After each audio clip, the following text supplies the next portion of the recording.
¿Sabías que el agua dulce representa en el planeta solo el 2.4% de la cantidad total de agua?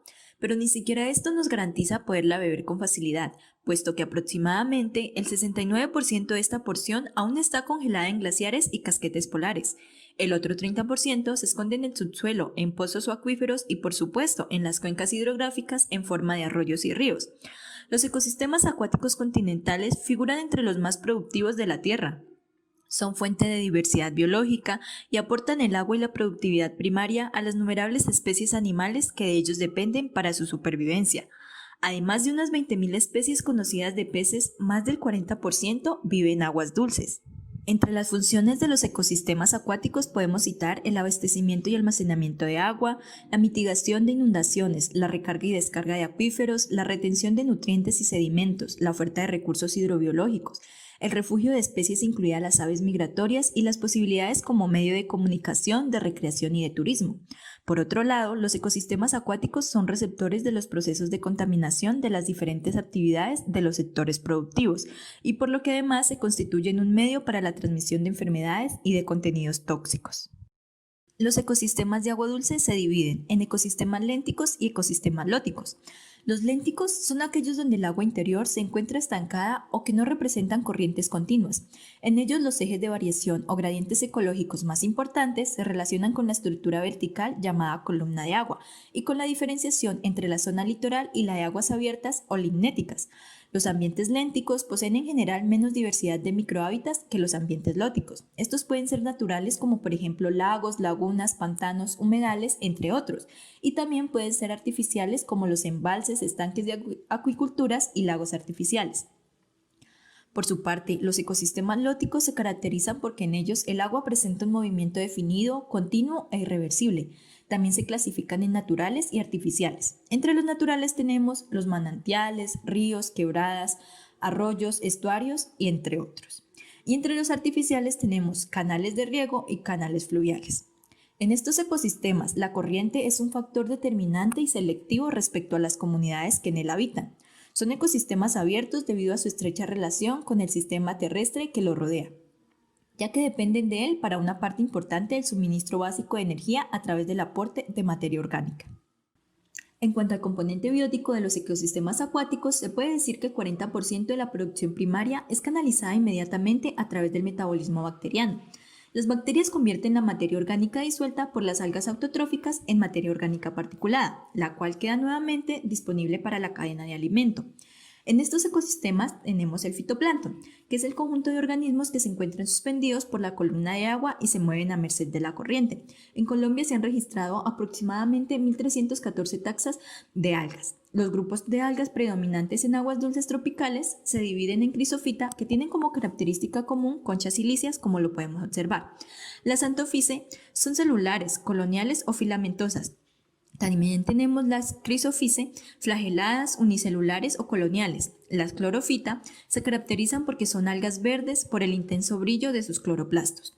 Las pirrofita, cubiertas por placas de celulosa y con dos flagelos. Y las eulonofita, desnudas y grandes, con 1 a 3 flagelos, por lo general 2. Por otro lado, tenemos las plantas acuáticas. Como bien sabemos, son los productores primarios, además de filtradoras de sedimentos, de sustancias tóxicas y liberadoras de nutrientes. También sirven como refugio, hábitat, sitio de desove y anidación de la fauna silvestre y acuática. Además, condicionan las propiedades físico-químicas del agua y la estructura de otras comunidades bióticas, porque regulan el intercambio entre los ecosistemas terrestres y acuáticos. Entre las plantas acuáticas más ampliamente distribuidas están la Eichhornia crassipes, conocida como el buchón de agua. Esta tiene una magnífica capacidad adaptativa al medio y habita en aguas limpias. También está la Victoria amazónica, la Ninfée, conocida como el lirio o loto de agua fragante, y la Heteremptera reniformes, que es una especie nitrófila y por tanto indicadora de altos contenidos de nitrógeno en el agua y el suelo. Por otro lado, tenemos el zooplancton. Este es el conjunto de animales que flotan libremente en la columna de agua, principalmente protozoarios, rotíferos y microcrustáceos, en los que se encuentran los cladoceros y los copépodos. Estos son un buen ejemplo del acoplamiento e integridad funcional en los ecosistemas acuáticos. Los géneros más frecuentemente hallados en los protozoarios son Centropyxis y Diflugia, y entre los rotíferos Brachionus y Platies. Entre los cladoceros encontramos la Seriodaphnea y entre los copépodos encontramos la Lephoidea. Las claves taxonómicas sobre zooplancton realizadas por Gaviria en 1998 registran en Colombia 33 especies de copépodos, 8 familias de cladoceros y 36 géneros de rotíferos. En el caso de los macroinvertebrados se entienden organismos pertenecientes a insectos acuáticos, cangrejos, camarones, almejas, caracoles, entre otras. La taxa de macroinvertebrados acuáticos más estudiados en el país, con diferente rigor científico y niveles de detalle taxonómico, son las familias Culicidae, Chironomidae y Simulidae, del orden Dictera, y los órdenes Ephemeroptera, Hemiptera, Plecoptera y Trichoptera. Ahora bien, entre los vertebrados tenemos a los peces, que se encuentran en la parte alta de la cadena trófica, de los cuales, dado el proceso evolutivo y los mecanismos adaptativos, se pueden encontrar algunas especies comunes entre las cuencas, así como especies endémicas. En Colombia, Maldonado y colaboradores, 2008, estimaron en 1.435 las especies de peces dulceacuícolas, aunque revisiones recientes han elevado el número a 1.637, según Álvarez y colaboradores, 2013. Trajimos algunos ejemplos de la cuenca del río Magdalena-Cauca, que incluye 203 especies, entre ellas Pimeludos blocki, Oplosterum magdalene, Creagratus magdaleni y Andinocara latrifrons y las Lasifocaras magdalene. Por otro lado, tenemos los anfibios. A pesar de ser poco conocidos y en muchos casos pasar desapercibidos, los anfibios son un componente muy importante en los ecosistemas, especialmente en los bosques y humedales del trópico. Su relevancia radica en que algunas poblaciones de anfibios, especialmente sapos y ranas, son muy abundantes y aportan una biomasa muy significativa al flujo de energía. Asimismo, son pieza central en las redes tróficas, actuando como depredadores de invertebrados y a su vez como presas de otros vertebrados.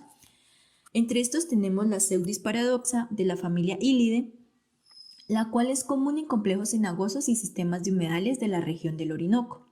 También tenemos la Leptodactylus colombiensis, que se puede observar sumergida en las orillas de diversos cuerpos de agua que incluyen lagunas permanentes, pozos en la orilla de quebradas y otros humedales. Por otro lado, tenemos la pipa pipa, que es una especie estrictamente acuática de la familia Pipidae. Son un grupo complejo y primitivo de ranas que carecen de lengua, con hábitos de vida muy crípticos, en las cuales su dieta es principalmente ictiófaga, aunque consumen peces, crustáceos y también pequeños vertebrados semiacuáticos. Entre otros anfibios también se encuentra la rana Hydrolatere smicthidae, que habita en las lagunas asociadas a los sistemas ribereños en la Amazonía. Ahora bien, en cuanto a reptiles, trajimos ejemplos como esta serpiente, que es la Pseudoeryx plicatilus, que se encuentra en la cuenca del Orinoco y del Amazonas, en especial esta última por debajo de los 250 metros sobre el nivel del mar. Es única especie para este género, perteneciente a la familia Dipsadidae. Es una serpiente semiacuática de actividad diurna cuya alimentación se basa en peces y anfibios.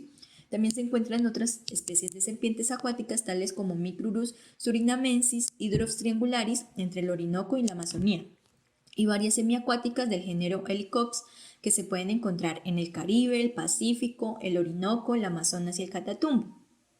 En la cuenca del Amazonas también encontramos esta tortuguita, que es la Podocnemis sextuberculata, que habita principalmente en pozos profundos y canales en ríos grandes, aunque cuando los ríos crecen, las tortugas salen del cauce principal hacia lagos y bosques inundados. Posteriormente, cuando las aguas bajan, los adultos regresan a los pozos profundos del cauce principal, cerca de las playas de anidación, mientras que los juveniles inmaduros permanecen en los pozos y canales durante toda la estación seca. Anidan en las playas y bancos arenosos altos y distantes del alcance del agua.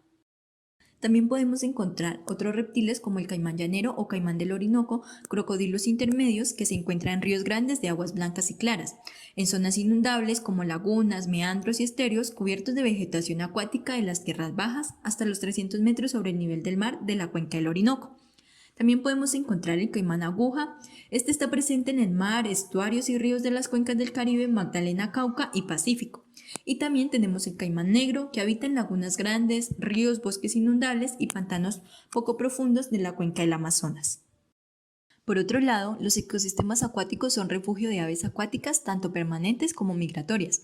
A Colombia migran aproximadamente 60 especies de aves acuáticas desde el norte del continente. Entre las más comunes están los patos agujas, los patos cuervos, las ciguzas, los chorlos, los playeros, las garzas y las gaviotas.